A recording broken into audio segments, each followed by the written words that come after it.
feedback that we've had from some advisors, or concern that we've had from some advisors, is, I'm not a solicitor, how can I do this?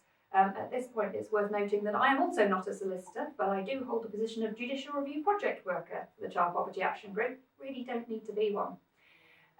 We have also produced a raft of template letters, which to make it as easy as possible. So I have spent a very significant amount of time on each of those letters, which we are aware, CPAG, that advisors doing frontline work don't have that much time. So, for example, the deductions from Universal Credit Letter took me 3 days to write. You would not have that time in your day-to-day job. I'm aware of that, coming from an advice background, but we've done that bit for you. The letters are there. So you just need to fill in your client's details, change it, where it's highlighted in red in the text of the letters, and it's to make it as easy as possible. We can also support you in sending those letters.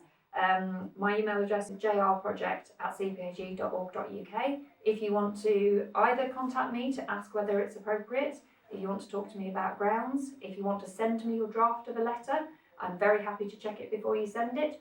Or if you can't, if there isn't a template on the issue that you want to challenge, feel free to get in touch, and I will either support you to write a pre-action protocol template, or not template, letter yourself, or I will see if I have the capacity, I will prepare a template for you, which can then go on the website for other advisors to use as well.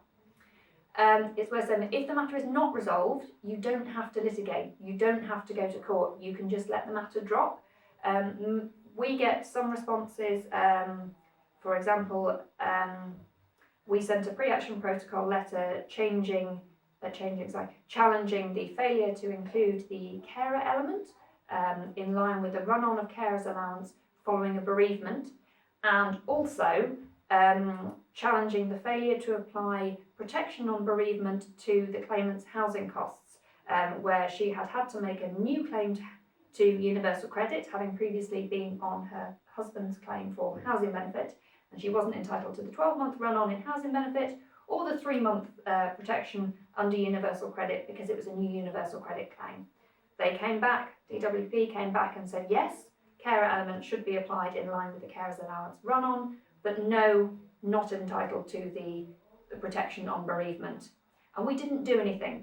We let that matter drop. You're not bound to do anything. I would say if it comes up again, if it is something that people are aware of coming up, please get in touch because we might want to pursue it in the future.